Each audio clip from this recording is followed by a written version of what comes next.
Perfect. Good evening, ladies and gentlemen. I am pleased to welcome all of you to this panel, which was titled Stepping Up the Penetration of Renewables Against Infrastructural and Financial Barriers. I think I will speak only for a couple of introductory minutes, because after having said and welcome reception that Palermo is always a sunny city, nobody will believe anything I could say. So, well, the idea for this panel was formulated together with the other members of the panel programming committee, and well, it emerged based on some considerations that I most know by my local experiences, so regarding the Italian case, regarding some critical points that could represent barriers to the growth of penetration of renewables after a certain threshold in the order of 30-35% penetration is achieved. What I am happy of is that after sharing this draft idea, also other members, for instance Professor Stadler from the University of Cologne, thought that in other countries, based on their experiences, something similar is occurring like in Germany. So the topic is can be of wider interest than only for local, of course. I will just introduce the Italian case because it can give a good idea about the critical points of this discussion. And let's start from in presentation mode, of course. Let's start from a brief, from a picture taken in September 28, 2003, where this is a picture of Europe, a satellite view during night, and everybody can see that something is missing. Italy is not there, not because somebody stole it, but just because it was completely dark, and it experienced one of the most dramatic blackout ever observed in civilized, industrialized countries. So, of course, such an event which lasted for up to 22 years without power supply in a certain zone of the country has enormous economical consequences, and we, in some way, quantified in the order of 0.1% of GDP of the country. The reasons immediately identified were related to the weakness of the national electric system, of course, both mainly in terms of installed power capacity. Then there was an urgent need to install new capacity, because we had several obsolete plants, and a rapid process of authorization. The timing of this event was very useful because it coincided with the opening of the market. So it was just the moment where new actors could come into the electricity generation activities. So immediately relevant designing and authorizing activity started, and you can see from this picture that we had a rapid growth of the installed generation capacity. Unevenly distributed on a territorial basis, because there were regions, like you can see in the northern Italy, where there was a higher imbalance between supply and demand. Of course, we had always imported electricity from France and other close countries. And you can see that, here is a pointer, let's see. Okay. You can see that in this moment, based on optimistic or conservative estimations of future energy demand, it was decided to install a large number of new plants mainly combined cycle gas turbines, of course, with quite good average efficiency. And this is what we said even in my introductory speech 3 days ago about the risk of overestimating future scenarios. The black line is what actually happened to the national demand of electricity. So, new installed capacity was evidently overestimated because based on overestimation of future energy demand. This period, which covers essentially the years between 2003 and 2009, is what in the next slide I will call as a gray period. That means period where we installed new capacity mainly by fossil fueled plants. Here is a more extended in terms of time view of the installed capacity by source in Italy. You can see that after this gray period, where essentially installed demand capacity growth because of this additional installation of conventional combined cycles, we started a strong period of support to renewables, which was mainly derived from European legislation, so mechanisms like green certificates, but also on a national one, which is a feed-in premium tariff for solar PV, which attracted large investments in new solar generation. You can see that the overall installed capacity again grows, while no new combined cycle plants were installed.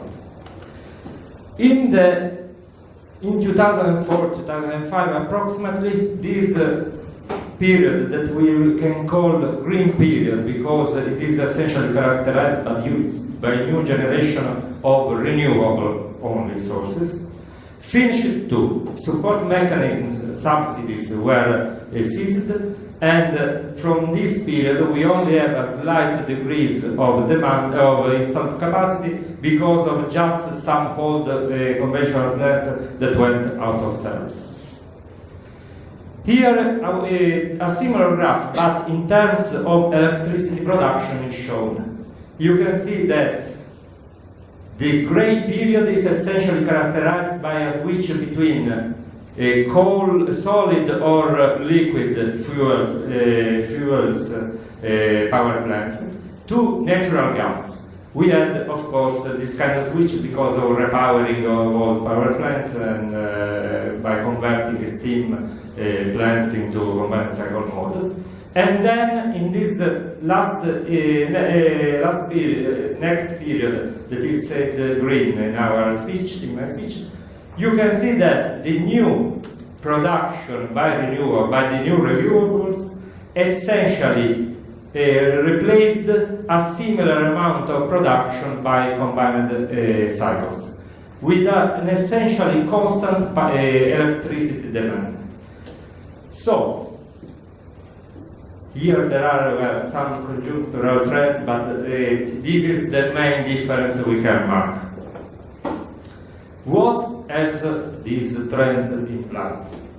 Here are shown for several European countries, but I invite you to focus on the dashed line representing Italy, the average number of operating hours of fossil fuel-based power plants from 2000 to 2014.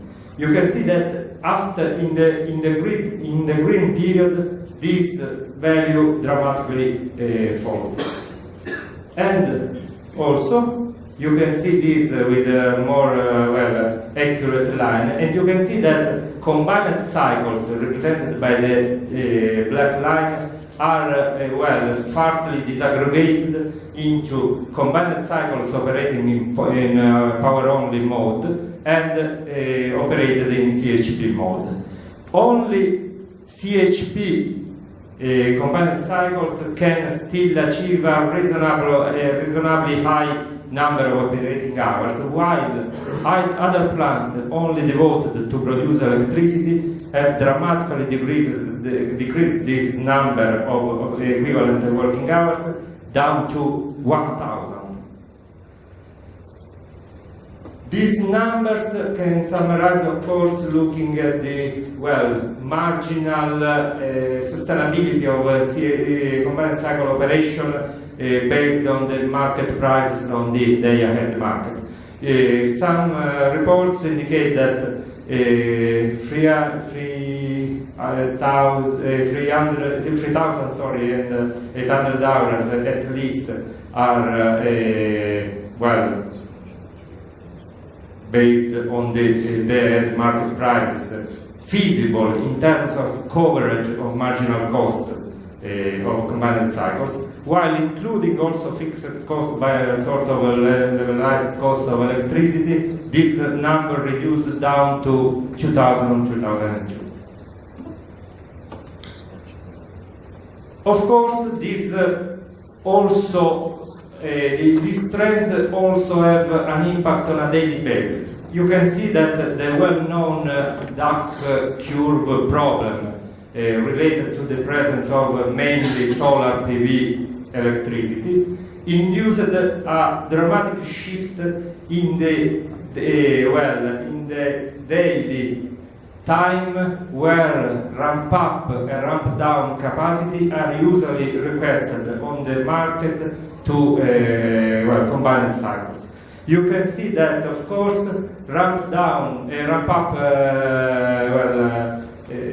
moments were shifted to the last hour of afternoon, and so most of combined cycles are today devoted to provide the reserve, because they cannot compete, of course, on the marginal cost on the market.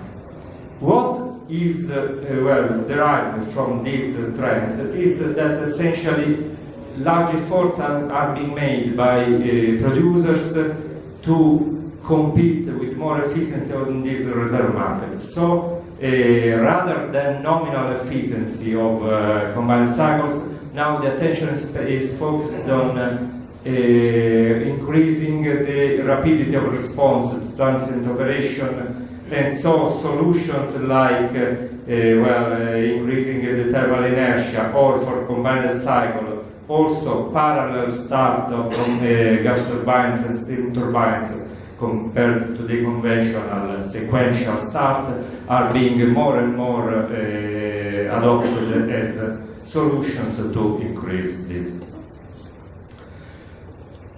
Let's talk just for a couple of minutes about the transmission system, which is another bottleneck of the system, of the topic. Here are average zonal prices of electricity. Italy has been historically divided into 6 electric zones. You can see that after a period before the green period we indicated, where all zones had similar zonal prices, thus being evident that transmission between zones is not so critical, and so the transmission systems could reliably cover the need of the sources.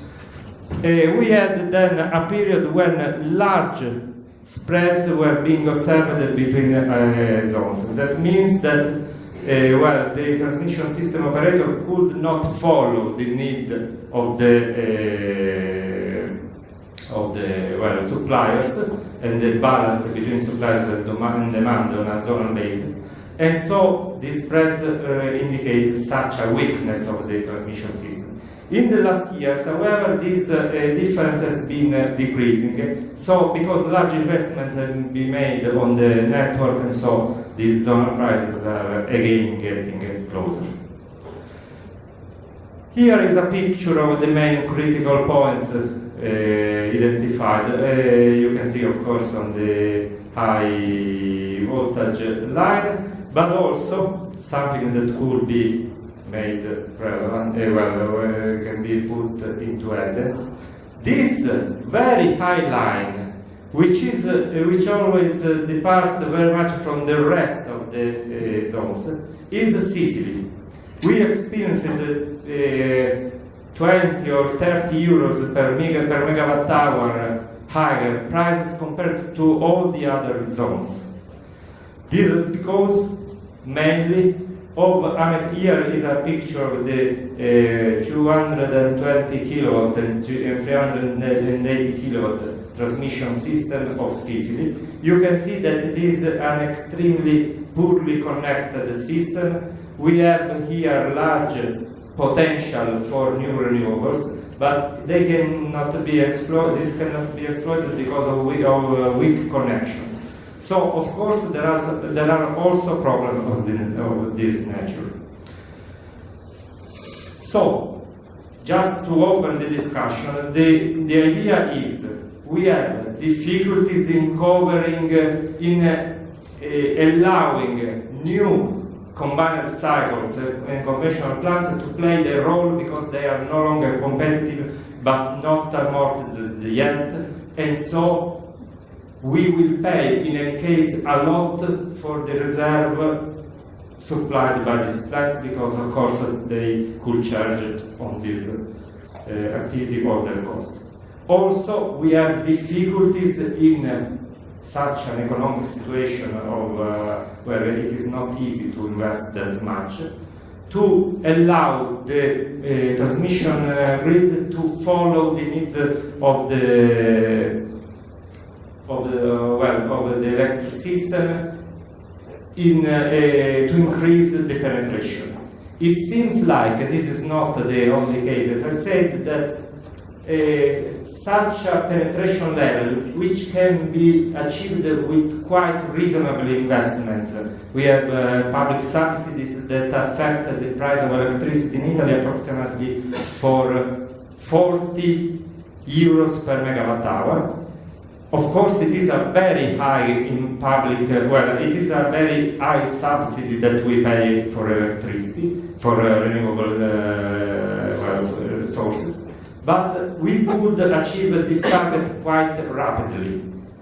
Any further step today seems very difficult to be done because of these contrasting effects. So this set of invited experts with different views, backgrounds, and countries of origins, and so expertises on possible solutions they have seen applied and they have contributed to applying in their countries, is very useful to provide a discussion, a critical discussion on how such countries could increase the penetration in the next year. Thank you.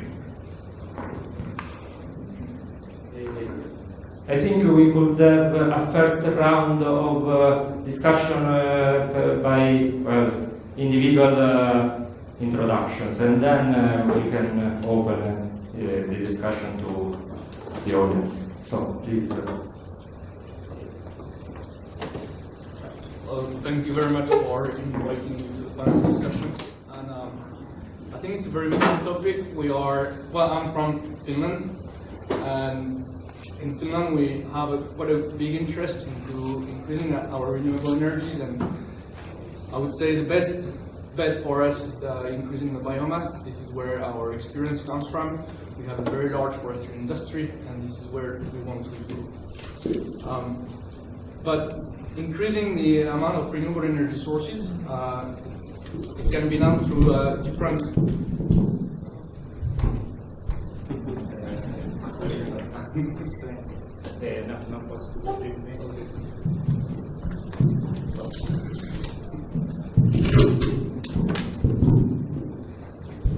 It can be done through flexibility. I think flexibility is one of the keywords. Flexibility in the production, flexibility in the transmission, and flexibility in the consumption.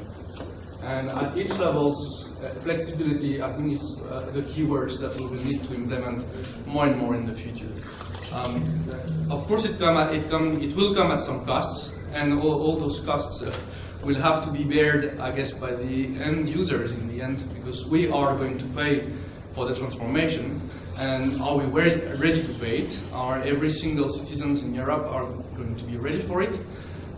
And finally, I would say that is the model we are going to build for Europe be reproducible for other continents? Is it going to be reproducible in Asia, in Africa, in America? Because that's very important. Maybe we are forerunners in Europe for building that system, but if we are building a system that is only good for us, and we are saying, well, we are sorry, but we don't have any more critical materials to build our renewable energy sources, and you cannot build the same system in Africa, or you cannot build the same system in America, in South America or North America. That's going to be a challenge. So that's also, I guess, where we will have to focus our effort, our research, and our investments in the future.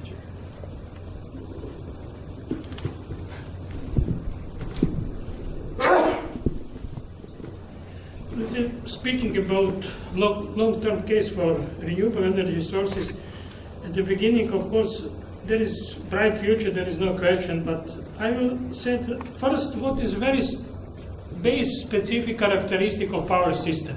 It is that in each moment, supply and demand should be equal. And all of these problems come from this characteristic, which is no characteristic of any other market or any other goods. And for that we need, let's say, this short-term intermittency, but also I would say there is problem with somehow daily or longer-term this intermittency, because just following last month some figures, we can see in Europe in one day was more than 20% from wind produced, but few days later it was just 4%. And this is all the time will be the question. How to, let's say, satisfy demand with so different production for the same, let's say, installed capacity. This is, let's say, something which we should take care. Again, not say that there will be no renewables, but this is really one problem, and it's, if we're speaking about 100%, it means that installed capacity will be much higher than what was demand. But in that case, we have another problem. This is exceeding electricity in some moments, because we have a lot of capacity, no demand, and it is question what to do with this, let's say, free electricity. This is also some kind of, let's say, another problems for renewables. Of course, this integration of renewable energy sources is very important for flexibility. How to get this flexibility? I don't know how it's possible in 100% of electricity, but renewables. But let's say, speaking about two scenarios. First scenario, which is very good, is just somehow develop commercial large electricity storages. Then it's much less problems. But from this, I mean tens, hundreds of megawatts commercial electricity storage. This is a different story. Anything what I said is more connected to something which is still without, let's say, so many commercial storages. We have some, this is pumping hydro storage in some cases, but not large storage. This is, let's say, in this case is quite interesting how to, let's say, satisfy this intermittency in the renewable energy sources.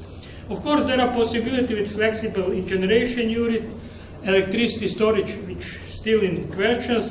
Of course, we see interconnection is very useful for this intermittency, because you can see from this number there was no problem. For example, in this day, it was 22nd of September, Denmark has 104% from wind production. But in the case of, let's say, the 6th of September and just 4.4, Spain had maximally 11%, Denmark was just few percent of electricity from wind. This is, let's say, question how to somehow help by interconnections. This was done everything by interconnection, not but something else. And also that now become again what was very popular, I don't know, 30, 40 years ago, it's demand side management. This is also which some possibility for flexibility. But today, of course, this flexibility, I mean, even shown in the presentation, this is depend today about the policy, because there is no let's say, economical feasible to construct any thermal power plants. It's too expensive and it will work 1,000, 2,000 hours.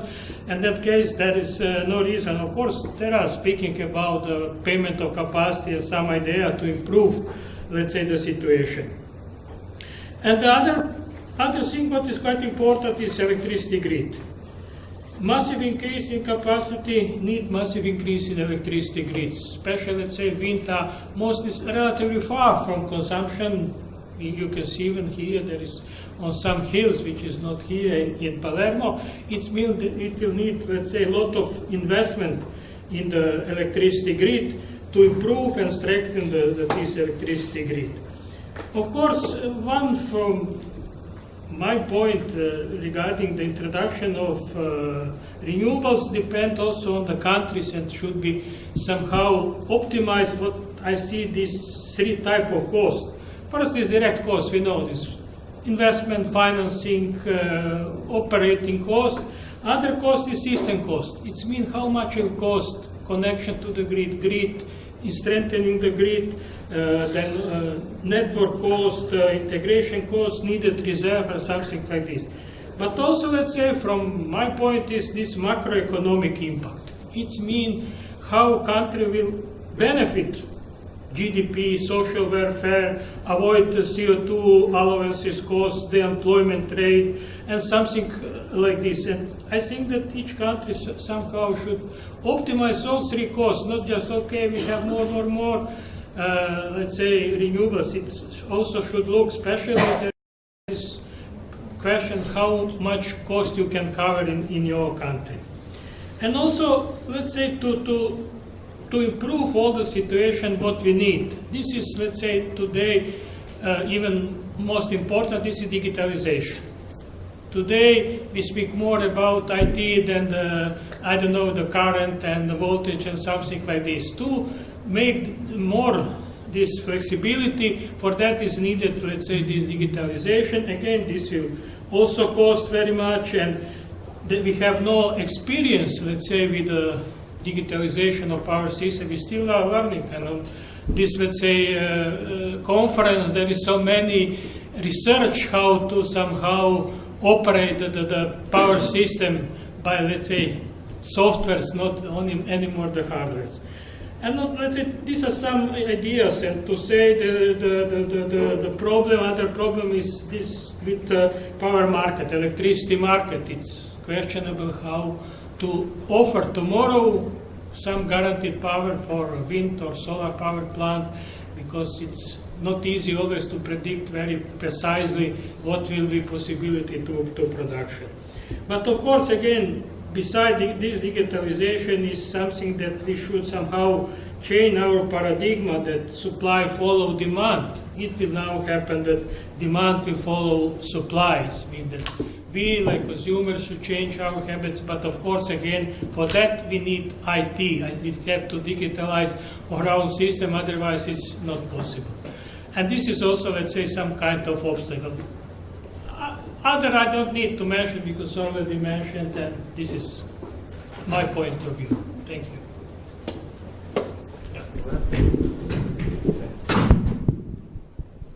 Yes, thank you very much. I will make it rather short. The first point is that I'm not a technician, but my colleagues are technicians, and they have made many calculations with the energy plan model that it is possible in 2050 to have 100% renewable energy. And you can see this on the net and get the calculations on the net and check all the numbers and all of it. So there's no doubt that this is possible, but clearly at the beginning, when we make this intersector integration between electricity, heat and transportation and produce gas by means of wind power, in the initial stages, clearly you need to have, and we also have in Denmark many small cogeneration plants that produces when there's no wind, and they are using natural gas and biogas to some extent, only a minor extent. And nobody says that we can have 100% renewable energy tomorrow on 2025. You supplement the wind with local gas cogeneration plants in the beginning. But the problems are much smaller than you seem to think when you talk about also my neighbor, I don't know your name, because you can at least integrate heat and electricity if you make the rules so that you can do it. And my colleague Bernd Möller gave a good lecture this morning about heat roadmap Europe, telling that there's a potential for economical feasible solutions of 59% of the heat market in Europe as district heating. And so it's people don't have it, but I mean district heating is not mountains. Or seas, district heating is something you can build. And sometimes it seems that people think that district heating is mountains. We don't have mountains, so we cannot do it. But district heating have been built in Denmark. It didn't come from heaven. And you can do it also if you have the right rules for it, and the rest of Europe can do it. And clearly, it's not easy. There are many obstacles, but the alternatives are not easy either. And then the second point, so it is intersector integration that is extremely important. And I think that the EU should have a directive saying, a directive for intersector integration. They have many directives for different things, and they should have one directive for this. And then they should have another directive, to my opinion, saying that after this competition directive, they should have a directive saying that natural monopolies should be consumer and municipality owned. Because this solves the next problem, to our experience, and that is that it makes electricity cheaper and it gives money for the transition. So these two things, intersector integration and consumer and municipality ownership. There are many other suggestions, but I have one thing I would really have liked, but I don't think we can do it today, and that is that all of you and all the participants had taken a piece of paper and written down 5 suggestions for policies within their region and within their technology. Because there's so much knowledge in this group, and now it's so much of it is wasted by just asking 6 persons up here about policies. Yes, thanks. So, I'm from Portugal. In my opinion, and based on what is happening in Portugal, our penetration in renewable energy penetration in Portugal kind of stabilized, and when it changes because the weather conditions change from year to year. So mainly we have hydro and wind power. So in my opinion, what I feel is that there is nothing better than fossil fuels regarding efficiency. And most of the equipment, of course, has been directed towards the processing these fossil fuels. So the idea would be, in my opinion, to try to make what we have behave like a fossil fuel. We can do that. For instance, if you look at biomass, there are some processes like torrefaction, carbonization, and so forth, that makes biomass. I mean, if you look at it as a fuel, is a bad fuel because there is a lot of oxygen there, and sometimes there is a lot of moisture, so it's not easy to look at biomass as a fuel as such. So we can go to these kind of treatments, and maybe more important than that, we can use systems like, or technologies like gasification and pyrolysis in order to produce syngas and liquid fuels, and to use the existing equipments where we burn fossil fuels at the moment.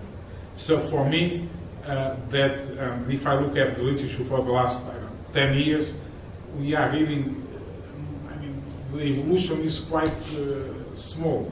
I was presenting a paper this afternoon because one of my students couldn't come. So last night I was giving some papers, and most of the papers actually I read were on this penetration of renewables were from 2007, 2008, and with all respect for everybody, of course, I feel that since then we didn't advance too much on that, in my opinion, of course. And so I was saying this morning I phoned the girl because I wanted her to tell me about the novelty of the work, and it was quite difficult, I mean, to say something about that. So I think we have to go, in brief, back. We have to accept that, I mean, apart from the CO2 emissions, there is nothing better than fossil fuels, and in that case we have to put the other fuels behaving like fossil fuel, because this way we will be able to use the existing facilities in this transition period, of course, to burn biomass and so forth. Of course, I will speak about solar, photovoltaic, and so forth, because this is another issue. It's a little bit more complicated, and I don't feel. I mean, I'm not expert enough to discuss all that. Okay, I prepared some presentations.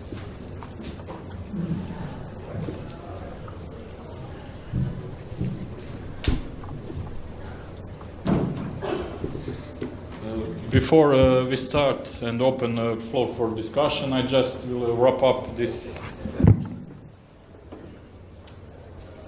what we heard until now, and maybe provide you with some more answers and questions. Yes, Fred, you're right when you said we need to integrate the sectors, because if we look to the variability and flexibility of electricity, it's nothing compared to variability and complexity of heating sector, which is, here you have examples in UK where you can see that it's like 5 times bigger flexibility needs than in the heating sector than in the electricity sector. But what is the problem? The electricity sector is interconnected, the heating is much based on individuals, sometimes it's interconnected by the gas networks or district heating networks, etc. But if you integrate it, you have a quite large amount of flexibility available. Then you can look also in the transport sector, which can be integrated, it's also variable, and it needs its own flexibility. So sometimes this flexibility works together, they have some joint effect, but sometimes they work against each other, so you will need even more flexibility.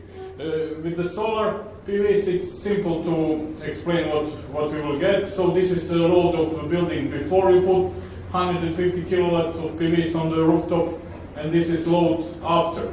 And then if you have hundreds of megawatts of this kind of rooftop installations or decentralized installations, you can see easily that what Antonio showed to us, you don't need to take all of this amount of energy from high voltage network to medium voltage network. So all of these power plants are losing their working hours, which means that the levelized cost of electricity is getting higher and higher. So if you projected your facility with 7,000 hours, if you have 3.5, you need to sell electricity 2 times higher than to get a positive payback. Then in California they're expecting something like this, and if we see how the expectations look like, we can see that really during the noon and in afternoons the load of the system is getting down, but they are solving this. So if you can see, the system is operating, but flexibility needs are increasing, especially in these hours when you have sunrise and increasing of demand, and so you have negative flexibility. You need to close the power plant, but also in the evening you need to more flexibility. What is the answer? How you can do? How you will solve this? It's easy with the market. We can see that market is responding. Even intraday day-ahead market is responding. When we will have intraday markets or 5-minute markets, response rate will be higher, and we can see that this may be the answer. So getting the flexibility and how to map flexibility of your system, we heard from Professor Tomšić and Jean-Luc, you also mentioned that this is a key. So you have flexibility in a current system in power plants, which is not something that is unknown to everyone. You know, this is something that power system operated from its beginning. So, but as Professor Tomšić said,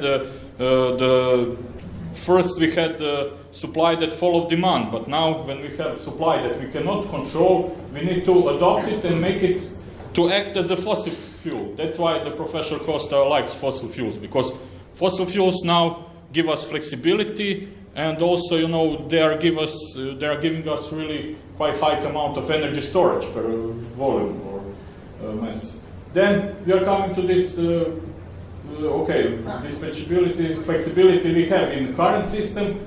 Then we come to energy storage, especially electricity storage, which can be very expensive. This is something that we are used to do it, but it can be very expensive to build. Then interconnections also works very fine if you can exchange electricity with the different regions, but it can also be expensive. And finally, demand-side response, which is now more and more popular and give us possibility to integrate these different sources, different energy markets and different systems. Then it's easy to see that, you know, we need to map current flexibility in our system, what is available, but this is technical. Then we need to see how much flexibility we will need additionally, and you need to have in mind that as bigger is your area for integration, you will need less flexibility. Why? Because of the smoothness of this. That's why it's important to have interconnections at the sub level to get to higher penetration or integrated markets. This is something that we can map, for example, for Iberian Peninsula, which is composed from Spain and Portugal. We can see that ramp-up rates are quite high. So when you put market and this flexibility will get value, you can expect that you can have 15 gigawatts in 15 minutes. You know, so this is quite a lot compared to California. It will go quite high penetration levels. And then we are coming to the expensive storage, and we can see that the cost of battery is really coming down. So if we took the prices that now they reported for the car batteries, okay, the stationary batteries are a little bit more expensive, but you can expect really cheap prices. For example, here levelized cost of electricity to move 1 kilowatt hour from the noon to the midnight, but if you move it 2 times per day, it will be 2 times cheaper, yeah, for this. And then I agree that we need regulation to allow us bigger penetration, because new technologies are coming, and we cannot expect that new technologies will adapt to the old system. No, we need new policies, because it's quite hard to adopt new technology, new way of thinking to old policy. We need to adopt policies to new technologies. You know, we need to prepare these distribution system operators, transmission system operators for all this digitalization and what is bringing to us from all this consumer involvement, etc. And digitalization is a key for this opening of market and for flexibility. But maybe what is more important, I can agree with Fred, that we need some kind of directive. But in Europe now we don't need directive for integration. We have this program, we call it Energy Union. And we are building Energy Union in order to have this decarbonized energy system. So we need to know what are the foundations. The 5 foundations of Energy Union are trust, solidarity, and security. Then integrated markets, not just electricity, but also gas markets. We need integrated European level. We need to play the game by the same rules between all the regions. We cannot play football game with the different rules. If we can play football by the same rules, we can trade electricity by the same rules in the whole Europe. Then we need to improve energy efficiency, which is third foundation of our energy union. Then we need to decarbonize our energy system, which is the fourth foundation. So fossil fuels are enemies. Fossil fuels, we need to move them. And finally, we need to think about innovation, competitiveness, and research, because we are losing the game. We cannot win the game if China is installing 3, 4, 10 times more power system. If Chinese are driving electricity buses, if they have 350,000 electricity buses in China that are operating on the streets, which means technology works. But in Europe, you cannot buy from you can have prototypes, or you need to negotiate with producers like you are buying nuclear power plant, not electric bus. So this is foundation for the future. If we cannot build energy union, we cannot increase penetration much in Europe. And I think the United States will show us that they work more as a union, so they have a higher penetration levels. This is something that I would like to give you as a foundation for future discussion. Thank you.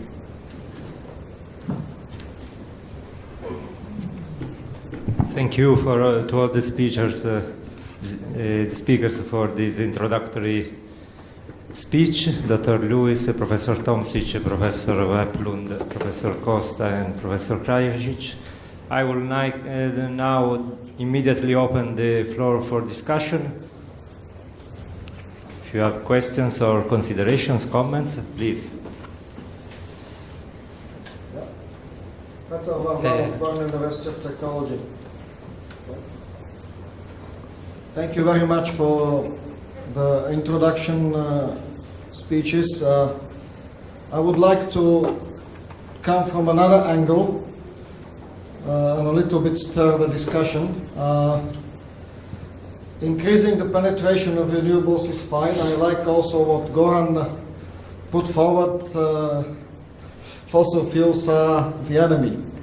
It's good. It's a nice position from which to attack the problem, but I'm going to attack from another position. If one takes into account the economy-wide inputs, energy inputs, and what comes out of the economy as final products and losses are about 2/3 usually. For various economies it will be plus minus, but not a lot. So even if we switch completely to renewables, to keep pouring energy into a bucket with a big hole in it, we need to think about it. Is this 2/3 losses the minimum possible? Because if we manage to reduce it, then the task for the renewables, it will be smaller. For any other supply, it will be still smaller task and better, easier to solve. Okay. You want to respond, please? Yeah. I can give a very short response. I totally agree. It's incredibly important to make energy conservation, and in all our scenarios we work with 40% heat conservation in the next 20 years. But in reality, this does not happen sufficiently. So there's really needed conservation and heat conservation and electricity conservation policy.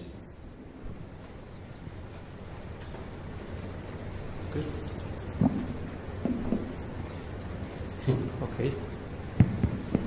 Other questions? Please. You were. Yes. Okay. You were mentioning power to heat technology, integration of power and the heating system. But another very important sector of energy is transport, which, if electrified, can actually give all the flexibility you want, because if everybody has a fast charger, that means 20 times installed power. It is, of course, connected to the necessary digitization or smartening of the power system. So with heating and transport, we can actually get quite a lot of flexibility where it's needed. The problem I see here in Sicily, also in Croatia and many European countries, is that heating is penetrated by gas, and people actually don't understand gas as the main future barrier to the energy transition. It is bad from the point of view of thermodynamics, because exergy use of gas when you use it for low temperature heating is actually losing lots of exergy. We should remove gas to cogeneration, to balancing the power system, but to industry, but not use it for house heating, where we can use waste heat from power plants, from industry, from shopping centers, etc. And in this way, we also gain flexibility by enabling electrification of heating and integration of power and heating sector. So what is your general comment about gas? I think it just arrived to Sicily and everything is gasified now. And now we have to remove gas from the system, as Dutch have decided to do. They forbid any further gas connections, and they made a plan to remove gas from buildings by 2050.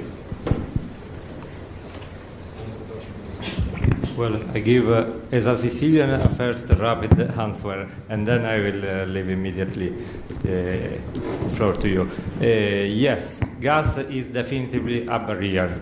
And however, there is the problem of awareness about the problem. This were critical point. There is also the problem that we have immobilized large amounts of money investing on the infrastructures. And so at the moment it will be a bit difficult to make. I don't think it is that much a problem of lobbying of the gas sector, but also of understanding, political probably, and the social understanding of the problem and of the potential of power to it. I was surprised by a report you sent to me just as a link, where it was written that I don't remember exactly the number, but something like 50 or 60% of interviewed Americans on the topic answered that they would be happy to pay energy more if it was produced by a higher share of renewables. I think if you make the same question in Sicily, probably it's like 2 or 3%, just everybody who has green flags at home. So social awareness is probably a barrier greater than lobbying interesting.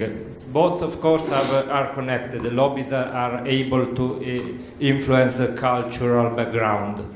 But working on the real potential. I have in my mind an interesting speech I received. I attended by Professor Mancarella some months ago, when he made. I teach energy management, but he made a question I was not able to answer. He told me, what is the peak heat demand of Italy? Nobody has an answer, or most of people do not have an answer to the peak heat demand of their country.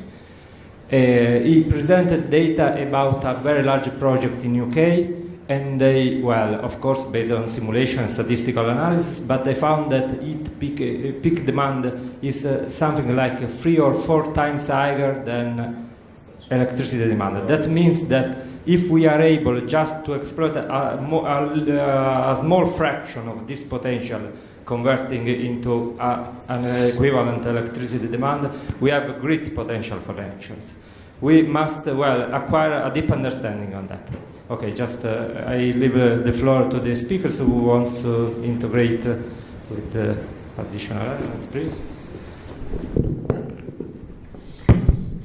Yes, I think we have to remember why we are doing it. I think the point is not necessarily more renewable for having more renewable. The end point is to have a decarbonized society. And we need flexibility. And at the moment, yeah, we have coal, we have oil that is very much emitting. And gas, well, if we speak about natural gas, it's still going to be better from an environmental perspective. Then we will have also biogas or biomethane or any other sort of combustion cycles that we will need to implement. Maybe it will be minimal. But then when we go to the decision making on which power plant we want to keep and which one we don't want to keep, there is the economic issue, but there is also the environmental issue. We need to remember that in the end goal is going to have the lowest carbon emission, minus 80%, minus 95%, or minus 100%, if it's even possible. 100%, it's even, if we think from a sustainability point of view, we might actually have to be negative. We will have to store our CO2 to allow the next generation to live. It's not only necessary for the next 500 years or the next 1,000 years, or it depends where we want to go. Do we want to make humankind survive only 1,000 years, or do we want humankind to survive another 1,000,000 years? I don't know. But then it might not even be necessary. So the first step is going to go in that direction. Then the second step is going to be how fast are we going to implement the renewable energies. If we implement fastly renewable energies, and we saw it already in the slides, if we don't have a good transmission network and distribution networks that is going to absorb that excess of variable renewable energy sources, we're just going to curtail the load. And financially, that's not profitable. But that's what we are going to do. And that's what is happening in China, for instance, where half of the electricity produced from wind power is just curtailed. So if we go fast into the development of variable renewable energy sources onto the network, we also have to move forward at the same pace for storage, for transmission reinforcement, expansion, but also making people aware. And because I think in the end, if we don't involve people, so we have this consumer ownership, but we will also need to have consumers that are aware of what they are consuming.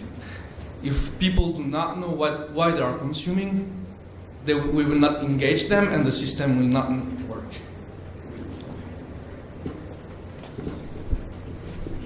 Maybe just a comment. Not everything is look nice, but main question is infrastructure, basically how fast we can smartize the system. Because if we just have a lot of electric vehicles which are charged where they want, then we will not get the benefits. This is, for me, very questionable. How fast and how expensive will be to smartize, let's say, the system, adopt to this new, and also to use the electricity for heating or something like this. This again, infrastructure, it's even more problematic than all others, let's say, to construct the infrastructure and prepare infrastructure, then let's say this flexibility, what we're speaking, this we can solve. But it's required a lot in infrastructure work, and this is for me some kind of question, how fast we can do it. Maybe you want to say more? I totally agree with the need for building infrastructure together in parallel with building more renewable energy, as you mentioned. The question is which type of infrastructure. And I think when you read these papers from about smart energy system. The infrastructure for integration is very much also local inter-sector integration before interconnector integration.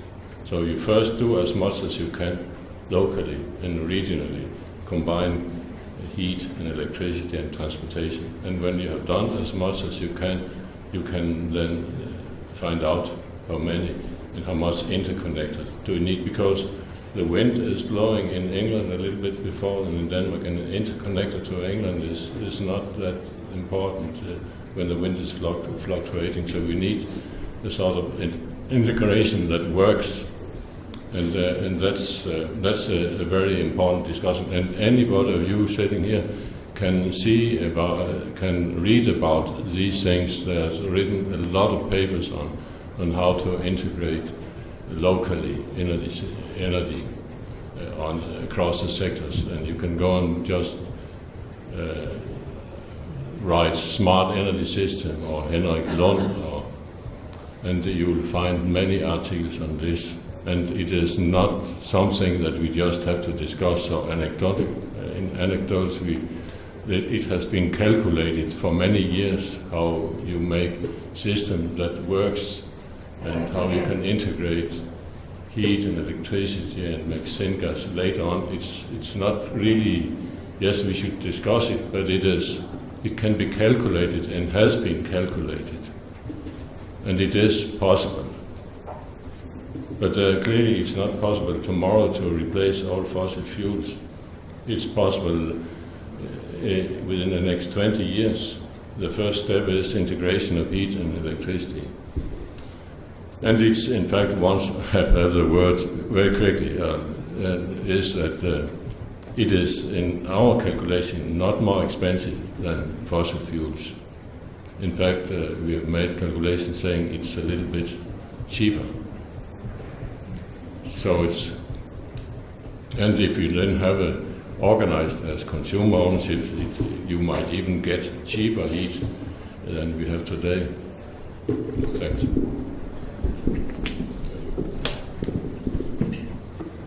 Okay, maybe just a short answer to Neven's comment on the natural gas. For me, maybe the best thing what could happen is that we have some disasters in the connections on the natural gas. Then we can wake up and make world without natural gas, because it's possible, and it will be quite feasible, because people cannot live without natural gas. We heard today we cannot live without water, and it's going to be published online. So.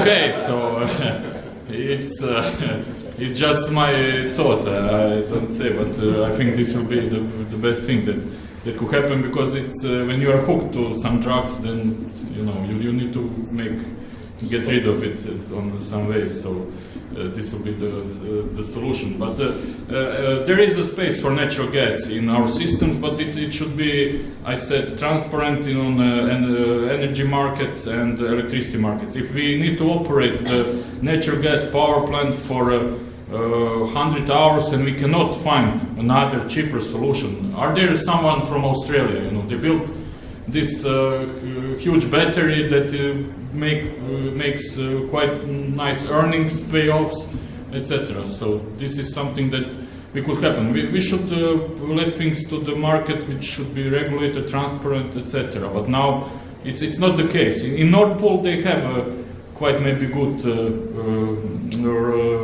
reserve market which operates. How does it work? We need to go there and check and see, is it possible to transfer this to all European regions? We have calculations for Southeast Europe that we are paying 60 millions more on the reserve market, because we don't have this market transparent. And so each year all countries that are coupled and need to provide reserve are paying 60 millions of euros more. So which means that if you take this from someone will, you can provide to society 60 millions, but then you take from transmission system operators and all other players that are connected to this. So this is issue, but I think society can solve this if it is faced really hard. Maybe this is. I cannot see a smooth transition. Maybe in Denmark they can done it because they like to discuss and then they have this type of democracy. But in some regions like Croatia, maybe here in Sicily, we like to be, put in front of the wall and figure out how to make it around. Can I say, because Denmark was mentioned. I mean, this was never smooth in Denmark. It was a conflict-laden process all the time. And it is not smooth today either. So it's clearly we don't kill each other, but there's a tough discussion all the time, and there's interests that are against each other all the time. So I have been around for some decades in this fight and know about it. It's not smooth. And I think it's not so different from other countries at all. Denmark is clearly a democracy like you are also a democracy, and Denmark is not always a well-functioning democracy. There's fights and misinformation and everything going on all the time.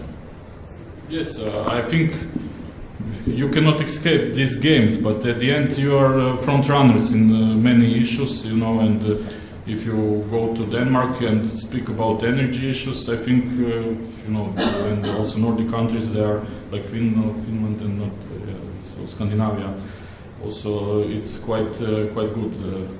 But what I like, for example, now that in Denmark you decide to go to the flexible taxes or flexible tariffs for electricity, etc., which will be very soon acceptable to everyone. When we will have this digitalization, I don't know why we need to have VAT for 25% or on any goods or in all the time. In the morning VAT can be lower, higher, etc. Today we have a digitalized economy, so everything can be really easily calculated, documented, and why we need to take care of if someone will cheat on the market selling the potatoes or tomatoes. We need to organize things where we can and where we have transparency and have Welcome to this.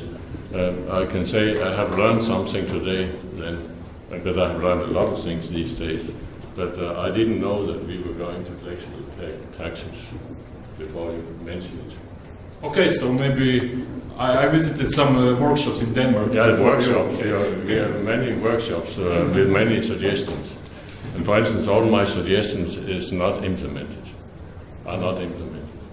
And Okay. all the other people, so that's a part of it will be documented so we can check. At least we don't have it yet, but if it's on the way, it's interesting. I didn't know about it.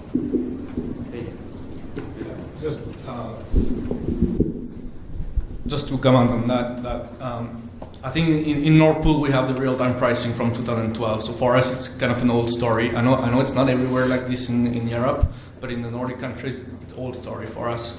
But actually, not everyone has adopted real-time pricing. It's only a small share of the population that has adopted real-time pricing. Now, the issue that we are facing is what if the entire population is adopting real-time pricing? Then we are real-time pricing, our hourly pricing of electricity. So not variable tax, but variable price for electricity. So using the day-ahead market, yes. And if tomorrow we would impose all the real-time pricing for everyone exactly for increasing the flexibility on the demand side, then we are just shifting the problem, and the peaks are just shifting away. So now that's the next problem that we are going to is like maybe we should individualize real-time pricing. Everyone should have an individualized real-time pricing depending on when you are at home, when you're not at home. And then we go to the issue of smart buildings. Our buildings and the smartness of the buildings will be able to help us And there are two facets. So there is the technology answer to that. Technology can help a lot. So in smart buildings, for instance, that can help us a lot for accepting this real-time pricing to improve the flexibility on the demand side. And then again, there is the people, and the people will have also to adapt. Maybe that means having I have the word in Finnish, but I don't have it in remote working during the day. Meaning that during the day now I'm going to be home because it's cheaper for me to be home, and maybe we will have also to work differently. So yes, this side of the market will have to change in the future. I'm sure of that.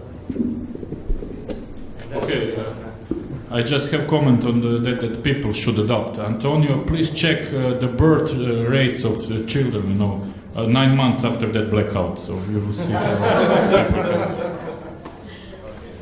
So, other question, please. This is Professor Kilkis from Başkent University. Speaking about clean energy for all Europeans, we all agree on that. No problem. Speaking about clean energy for all Europeans, I would like to inject one more information that has been mentioned about the Netherlands, that they are going to phase out natural gas. Well, the next question is, what are they going to do? Hydrogen. Using the same natural gas pipelines, which I would like to also underline that I am not trying to advocate hydrogen tomorrow, because it's a scary world. There are some issues that has to be resolved, but in the medium range until 2050, the Dutch people are actually doing an experiment called Green Village at TU Delft. All the infrastructure, including buses, cars, homes, are going to be hydrogenated, so to speak, in a few years, experimental. So I would like to remind that in our future goals, we should take it more seriously, the opportunities that might be obtained by hydrogen. Because if and only if you generate hydrogen, produce hydrogen by renewables, like a sponge, it will absorb all the irregularities, store it, and then distribute it, and even use it at homes with fuel cells, cogeneration systems, supplied by also solar energy on your rooftops. So, hydrogen might be another avenue, a supplementary, that we should include in our future clean energy for all Europeans theme. Thank you. Thank you. Any answer? I'm not a technician, so I'm free to speak about technology. So, but I know that in all our scenarios for 100% renewable energy, we have a small part of hydrogen in the period close to 2050. So we're not afraid of hydrogen, but it's rather expensive compared with many other solutions, also wind to gas, as far as I know from our technician. Yes. One of the points, the title of the panel also mentioned against financial barriers, in the sense that most of the solutions, of course, need relevant investments, while in many countries, like in Italy at the moment, we are experiencing two problems. A sort of financial bottlenecks, because at any level, either national or municipal, there are no margins for investments unless they have a very short-term economic viability. So nobody would consider with interest any transition which implies, some major investment in the short terms.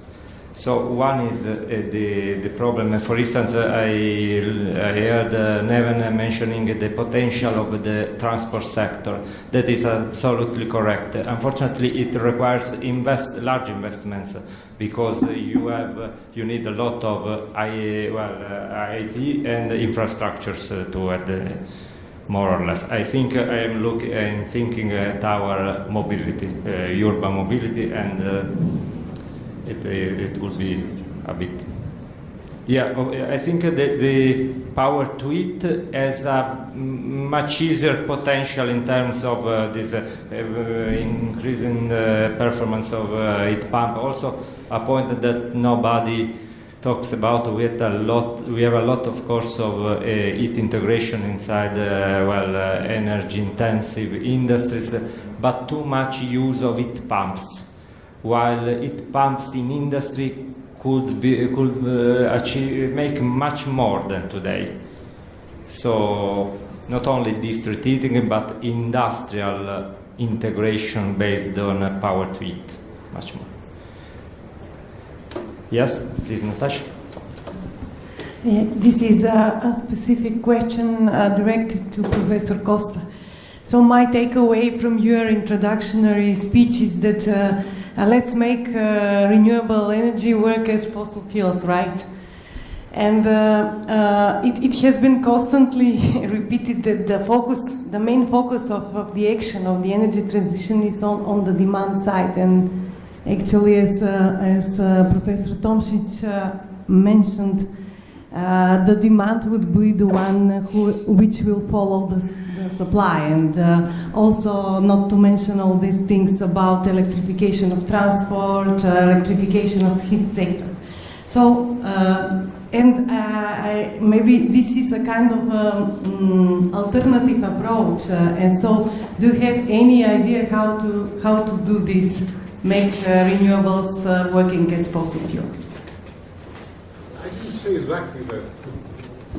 What I said is that in this transition period, we should try to use the existing equipment that are burning fossil fuel, like power stations and so forth. And in order to do that, we have to bring the renewable fuels, like biomass, similar, to fire those. Can you speak closer to the microphone? And so that's why I talked about rarefaction and carbonization. And after, if you do this kind of treatments to improve the biomass, means that you can maybe get better biogas or syngas, better biofuels and so forth. So when Goran was saying that he is the enemy of fossil fuels, well, I am as well. That is not the point. What I'm saying is that, for instance, I'm studying now ammonia combustion. And the idea of studying ammonia combustion is decarbonization, right? There is no carbon there. Of course, we have a problem with the NOx emissions. But anyway, so I don't think that I didn't say exactly what you are saying. I think. Yeah. Okay, yes. Goran and Professor Apple. Yes. Okay. So hopefully to digitalization we can check what Professor Costa said, and I didn't say that I'm enemy of the fossil fuels. I said the fossil fuels are the enemies, and maybe I'm the nightmare of the fossil fuels, but we can speak about later. I would just like to comment Natasha's question to you. I think the renewables are more efficient than fossil fuels, and even now they are better than fossil fuels. And if you go to simple example as Ivan Teliero that you also got in Lisbon on the presentation, but by Gonzalo, you can see that with 1 or 2 years of installations, you can reach penetration from 0% of fossil fuel to 60 or 80% of fossil fuels by replacing simple technology by some old 19th century technology, because all technologies that they used there was available to society in 19th century. So it's not so problem. This is my answer. Yes, I have to make a clarification. Not a long time ago, a few years ago, I bought a coal-fired power plant. And this is what my municipality, Aalborg, did. They bought a coal-fired power plant from Vattenfall, because Vattenfall wanted to get rid of it now. And in this coal-fired power plant is 12 kilometers outside Aalborg, where I live, a city of 150,000 inhabitants. And Aalborg bought this, municipality bought it, that's why I go. And they use the infrastructure, they use the pipes, district heating pipes, located, so they want to build, maybe, we don't know yet exactly what they will tear down the coal-fired power plants, that's why they bought it, not to use it on the long term. And maybe 2025 or 2030, they will close it down and then they will build, and this is not totally sure yet exactly what they will build, but one of the opportunities is that they will build a big hot water storage and a big heat pump, and then in that sense replace coal with this and use the coal, you could say, infrastructure. The district heating system coming from the coal plant is used. So this is a way of saying we use parts of the old fossil fuel structure. You could say we got district heating from fossil fuel. Now we get district heating from wind power. That gives it to a heat pump, and then we have a big heat storage for the periods where there's no wind. So we get rather cheap heat, I suppose, and I hope so, because I'm paying the heat bill, so I hope we'll get cheap heat, and I think we will. Other questions? Please. Thank you for these interesting comments and views. I like the way that you are saying that now renewable energies are more efficient than fossil fuels, fossil energies. And also I like also the way that we are more using smart buildings and remote work ideas to make like the energy consumption more flexible. So why can't we generalize this idea to the industry? Make like flexible or remote industries, so we can like generate or we can like consume electricity when it will be available. I think it will be more cost effective than like working on improving the infrastructures of grids and or making more trying to get rid of fossil fuels. Thank you.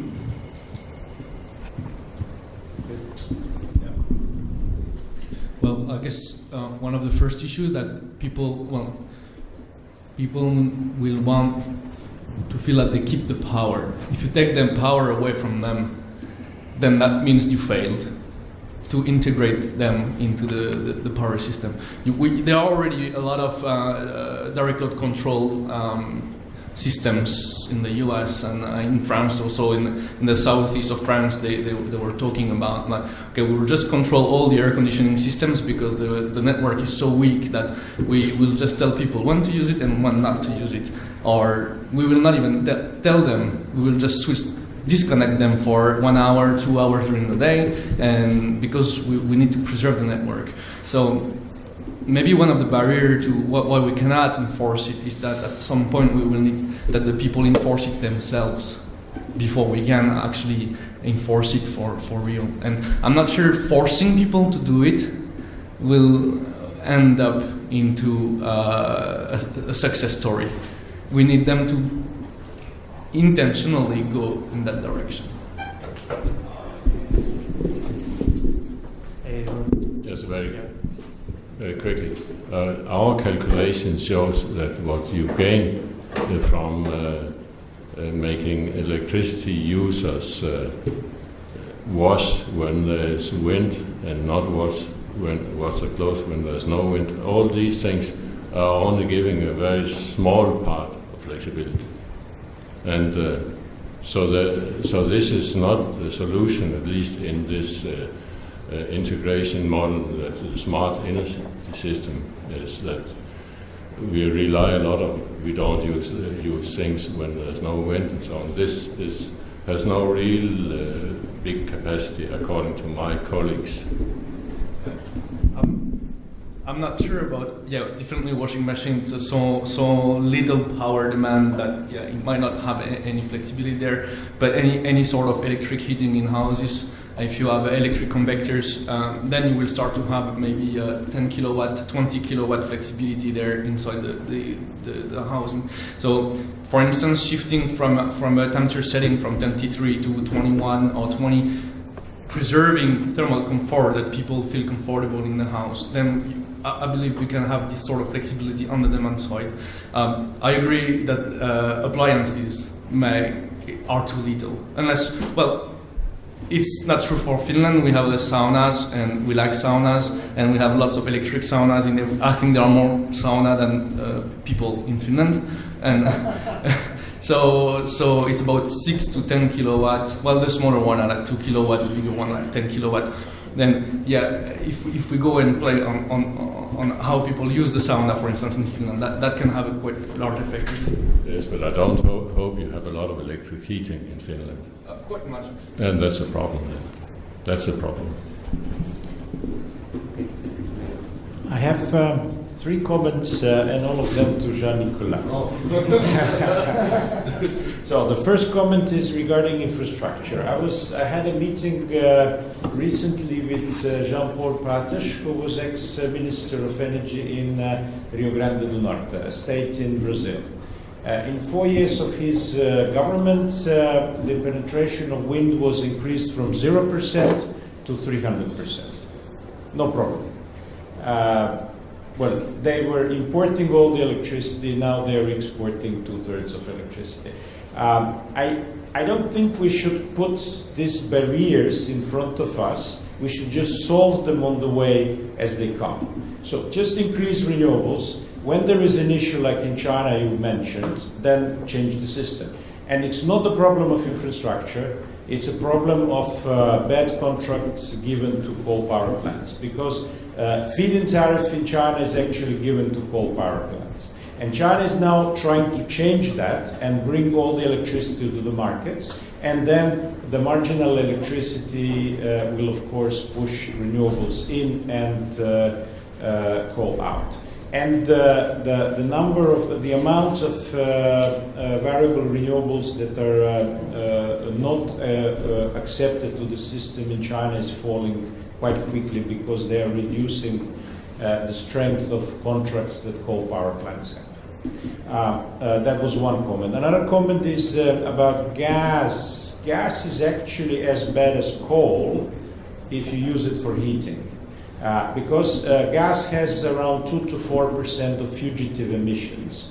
And if you calculate global warming potential for methane, that actually comes to the level of coal. Gas is much better if you use it in cogeneration. Then gas is much better than coal. So we have to be careful about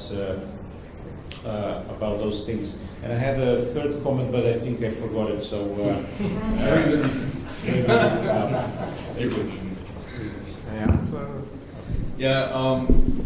I totally agree with you. And as I say, I'm all for it.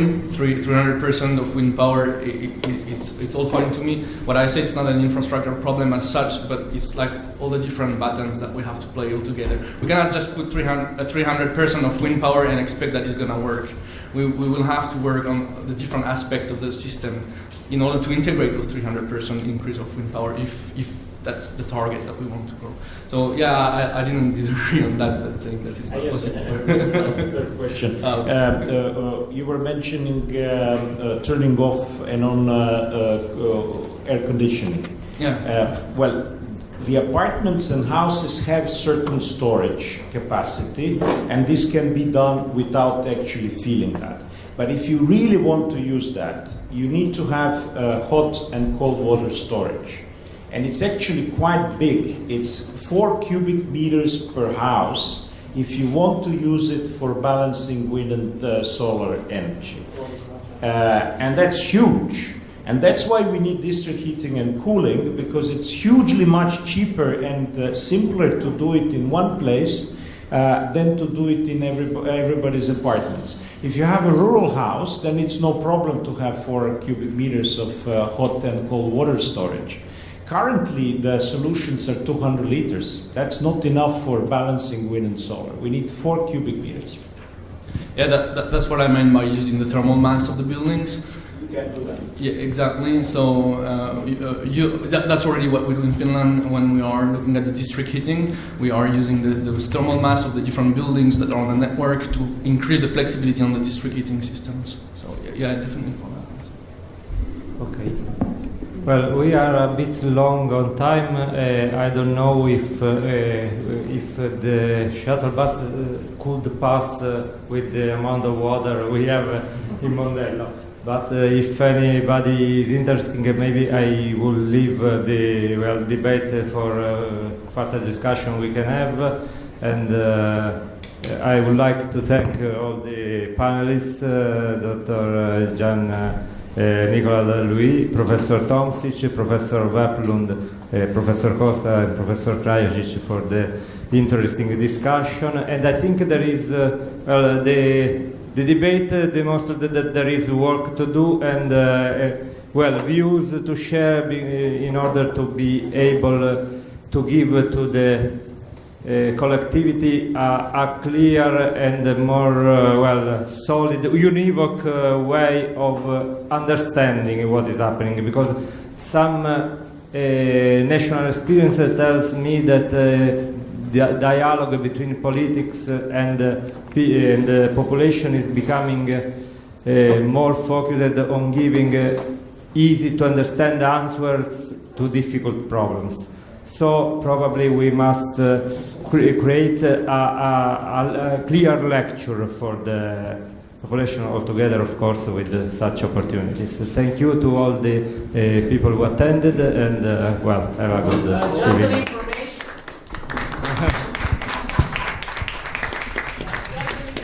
Our bus managed to get through to the hotel, so he's in front of the hotel.